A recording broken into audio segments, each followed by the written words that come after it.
اب ہم ان حقوق کو پڑھتے ہیں جو شوہروں کے حقوق ہیں بیویوں کے ذمے۔ سب سے پہلا حق جو بیان کیا گیا وہ سورہ نساء کی آیت نمبر 34 میں ہے کہ بیوی کو یہ بات ماننی پڑے گی کہ حکمرانی گھر کی ہو یا باہر کی وہ شوہر کا حق ہے، اس لیے کہ اللہ نے مردوں کو حکمراں بنایا ہے، فیصلہ کرنے والا، اور جس کی بات چلے، جس کا حکم چلے، جس کی بات نافذ العمل ہو، جس کی بات مانی جائے۔ فرمایا کہ ہم نے شوہر کو یعنی مردوں کو بنایا ہے۔ تو اس آیت میں جو سورہ نساء کی آیت نمبر 34 ہے، ارشاد فرمایا الرجال قوامون علی النساء، مردوں کو عورتوں پر حکمراں بنایا گیا ہے۔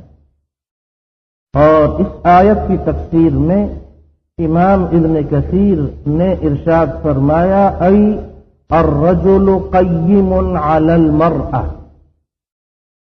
شوہر یہ حکمراں ہے، اس کو فوقیت دی گئی ہے، اس کو فضیلت دی گئی ہے عورت پر، بیوی پر۔ اور مردوں کے بارے میں ارشاد فرمایا کہ یہ قوام ہے، یعنی احکامات کو نافذ کرنے والے، قائم کرنے والے۔ اور امام ابن کثیر نے ارشاد فرمایا آگے چل کر کہ ای یعنی اس کا معنی یہ ہے هو رئیسها وکبیرها والحاکم علیہا۔ امام ابن کثیر نے فرمایا کہ الرجال قوامون علی النساء کا مطلب ہے هو رئیسها، پریزیڈنٹ، صدر، یہ مرد ہی بن سکتا ہے، عورت کو اسلام میں یہ اجازت نہیں ہے۔ وَكَبِيرُهَا، اور قیادت اور سیادت اور سیاست، فرمایا کہ یہ بھی مرد کا حق ہے۔ اسلام نے عورت کو قیادت کی، وہ گاڑی چلانے کی قیادت ہو یا گھر چلانے کی قیادت ہو یا ملک چلانے کی قیادت ہو، فرمایا کہ یہ عورت کو اسلام نے اجازت نہیں دی، بلکہ یہ اجازت صرف مرد کو، شوہر کو حاصل ہے۔ الرجال قوامون علی النساء، امام ابن کثیر نے فرمایا ای هو رئیسها، وہی رئیس بنے گا۔ تو معلوم یہ ہوا کہ صدر اور وزیر اعظم اور جو اہم عہدے ہیں وہ عورتوں کو اسلام میں نہیں مل سکتے، بلکہ یہ مردوں کے حقوق میں سے ہیں، اور یہ تمام عہدے مردوں کی ذمہ داری ہے۔ وَكَبِيرُهَا، اور قیادت، خاندان کی قیادت ہو، محلے کی قیادت ہو، شہر کی قیادت ہو یا قبیلے کی قیادت ہو یا ملک کی قیادت ہو، یہ عورت کو حق نہیں پہنچتا کہ وہ قیادت کرے۔ البتہ جس ملک اور معاشرے میں زن پرستی عام ہو جائے اور مرد اپنی جنس کو عورتوں میں تبدیل کر لیں، اور ظاہری طور پہ تو ان کی شکل و صورت دیکھ کر لوگ یہ غلط اندازہ لگائیں کہ اتنے بڑے مسلمان ملک کی آبادی میں اتنے مرد رہتے ہیں، اور لیکن حقیقت حال اس کے بالکل برعکس ہو کہ ان مرد نما عورتوں پہ یا عورت نما مردوں پہ عورت حکمرانی کر رہی ہو۔ فرمایا یہ شرع کے بھی خلاف ہے، یہ عقل کے بھی خلاف ہے۔ سورہ نمل 19ویں سپارے کا آپ اگر مطالعہ کریں، وہاں اللہ تعالی نے ہدہد کے واقعے کو بیان کیا ہے کہ ہدہد ایک پرندہ ہے، اور وہ ملکہ بلقیس کے ملک یمن میں گیا، اور وہاں جا کے اس نے یہ دیکھا کہ لوگوں نے دو باتیں خلاف عقل استعمال کی ہوئی ہیں۔ ہدہد نے یہ کہا واپس آ کر سلیمان علیہ السلام سے، جب سلیمان علیہ السلام نے پوچھا کہ تم کہاں تھے، کہا کہ میں ایسے ایک ملک میں گیا تھا جہاں میں نے، اے اللہ کے نبی، میں نے دو باتیں خلاف عقل دیکھی ہیں۔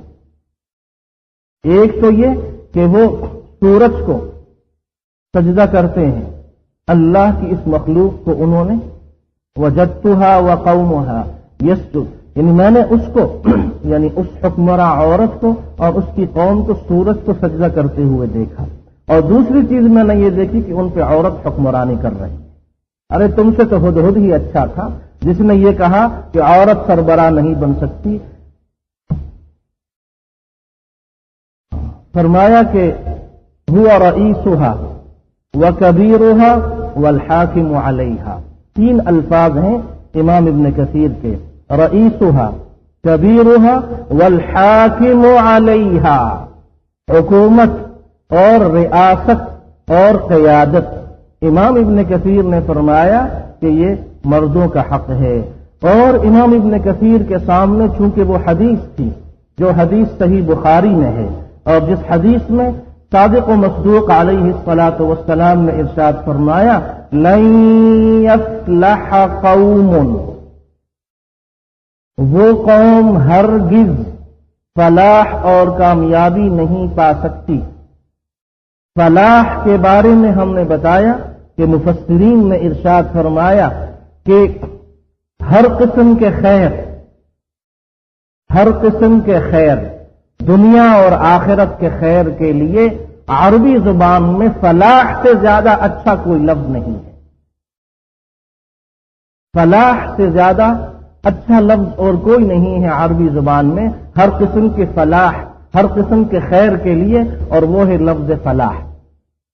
تو ارشاد فرمایا کہ وہ قوم ہرگز فلاح نہیں پا سکتی. ولو امرہم الی امرأۃ، جنہوں نے اپنی قیادت کسی عورت کے سپرد کر دی، تو وہ قوم فلاح اور کامیابی ہرگز نہیں پا سکتی. اور اس کا تجربہ اب وہ لوگ کر رہے ہیں جنہوں نے عورت کو قیادت دے دی، اور اس وقت تک اللہ کے عذاب کا کوڑا ان پہ برستا رہے گا جب تک یہ عورت کی سربراہی سے جان نہیں چھڑاتے. تو ارشاد فرمایا الرجال قوامون علی النساء، مرد قوام ہیں، حکمراں ہیں. یہ نہیں کہ النساء قوامات علی الرجال. ہمارے ہاں تو معاملہ اس کے برعکس ہے.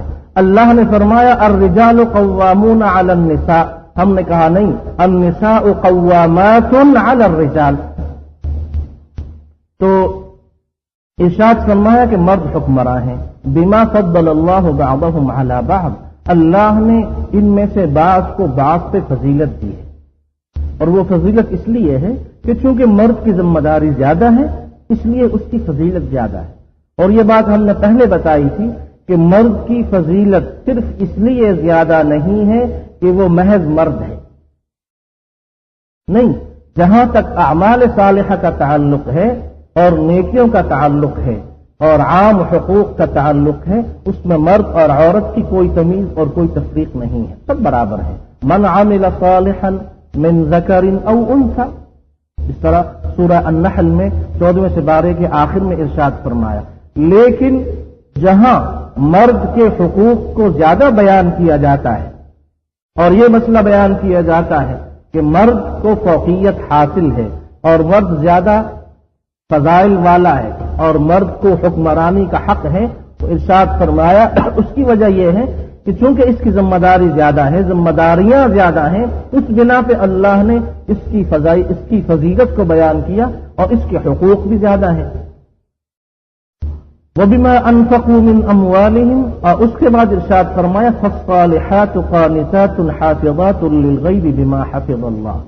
تو پہلا حق یہ ہے کہ عورت اور بیوی اپنے شوہر کی فضیلت کو تسلیم کرے کہ مجھ پہ اور میرے گھر پہ اور میری اولاد پہ حکمرانی کا حق میرے اس شوہر کو حاصل ہے. تو گھر کی یہ عورت اور یہ بیوی اپنے شوہر کی حکمرانی کو تسلیم کرے کہ ہاں شوہر کا معاملہ ایسا ہے کہ اس کو اللہ نے قوام بنایا ہے بیویوں اور بیٹیوں اور بیٹوں اور تمام گھر والوں پہ.